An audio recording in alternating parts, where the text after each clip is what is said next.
Hello students, welcome to our new video that is on the power plant or that is on the 2 and 3 wheeler technology, in which we are learning about the engine of the 2 and 3 wheeler vehicles. Until then we have seen about the 2 and 3 vehicle engine types, that is 2-stroke, 4-stroke engine. Generally we use the petrol engine in the vehicle.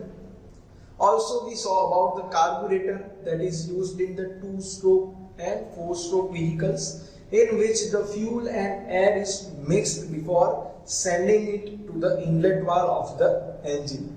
In case of the petrol engine nowadays, also we use the fuel injection system in the 2-wheelers as well. So that fuel injection system is same as diesel engine, just the difference is that the petrol is being inserted into the intake manifold in most of the times in the engine. That is known as the indirect injection for the petrol engines, which is more suitable for the 2 and 3 wheeler vehicle. The direct injection of the petrol can generally be used in the 4-wheel vehicle engines as well. So let's first see about the fuel injection that is being used in the petrol engine.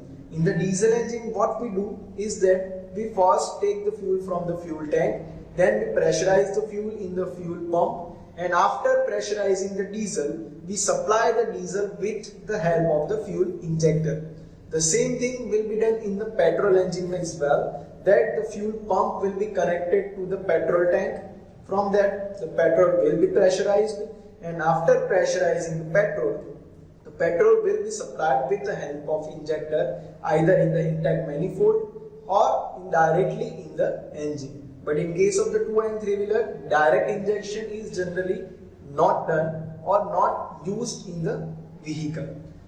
So there are mainly two types for the indirect injection of the petrol fuel injection system. The first one, that is throttle body injection system, and the second thing is the MTFI, right, the multi-point fuel injection system. And the second thing is the direct injection that I have told you, which is generally used in the 4-wheel vehicle, and in which the ECU is highly skilled ECU is required in case of the direct injection system, which is generally not preferred in the case of the 2 and 3 vehicle engines. Now, why we are using the fuel injection system in place of the carburetor in 2-wheelers as well? So, as I've already told you, according to the government norms, that is BS6 norms, the fuel injection is compulsory to reduce the emissions from the vehicle. The fuel injection system will be operated by ECU, and whenever you are operating any system with ECU and different sensors, the output will always be optimum and the emission will also reduce. The air-fuel ratio will be controlled continuously according to the performance of the vehicle, so that there are chances of less unburnt particles of the fuel, and because of that the emissions that are coming out from the engine will be minimum. Now let's see one graphical example of how the fuel injection systems work in the 2-wheelers. Right, so in the case of the 2-wheelers, the different fuel injection system with the different sensors according to the requirement will be used in the classified 2-wheelers. There are basic 2-wheelers we have taken. One is automated transmitted vehicle and the second one is the manual transmitted vehicle, which is a motorcycle.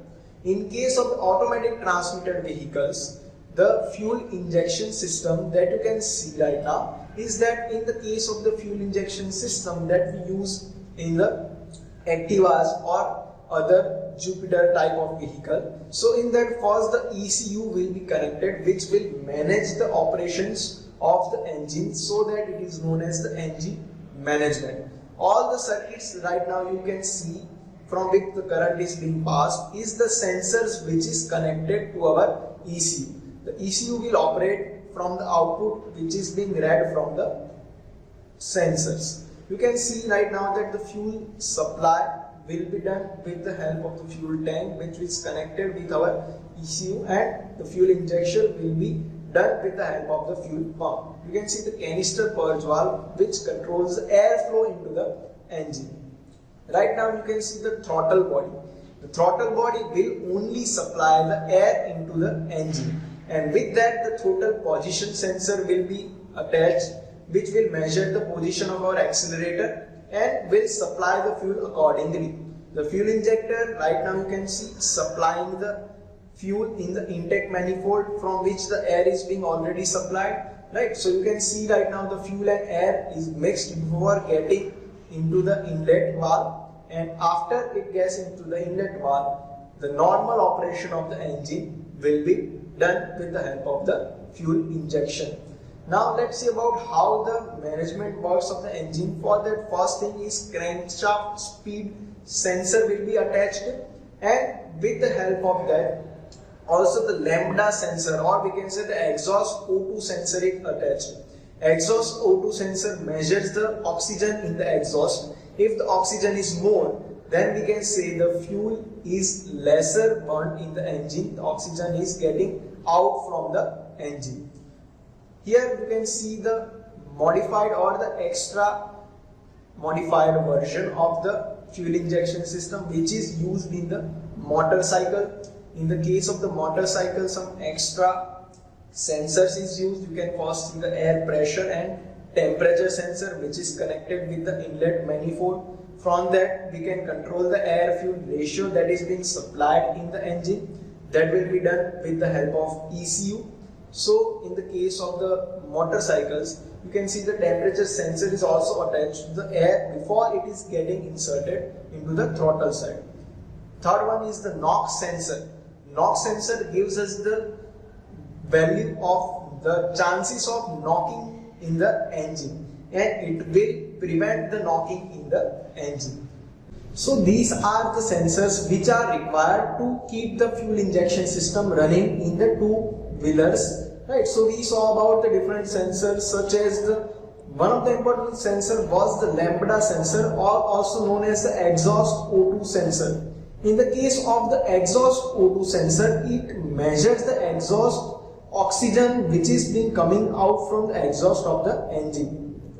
The quantity of the exhaust oxygen should not be more than the required quantity, otherwise it means that the fuel is not getting completely burnt and oxygen is getting out from the exhaust. Also the throttle position sensor, which gives the signal of how much fuel is required to be supplied in the engine for the required speed of the engine by the measurement of the accelerator that we are providing in the vehicle. So these are the different types of sensors which we use in the engine.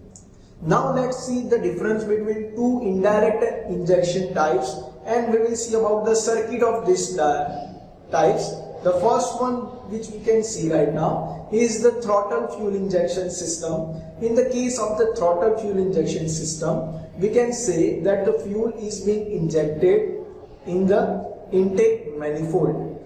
In the intake manifold, the fuel is injected. After mixing it with the air, the fuel will be injected into the inlet valve. So in the case of the circuit, you can see all the components that is required for the injection system. The first one that is connected with the fuel tank is the filter. After filter, the fuel will be supplied in the fuel pump. The fuel pump will pressurize the petrol, and that pressurized petrol will be supplied in the case of the different injectors that is required for the engine. In here you can see mainly three types of the jets that is being required for the engine. The first one is the main jet, which is required to supply the fuel for the normal operation of the engine. The second is the cold start injector, which supplies the fuel when the starting of the engine or the vehicle is necessary in the winter condition or the cold condition. Right? During that, the extra fuel will be supplied from the cold injector.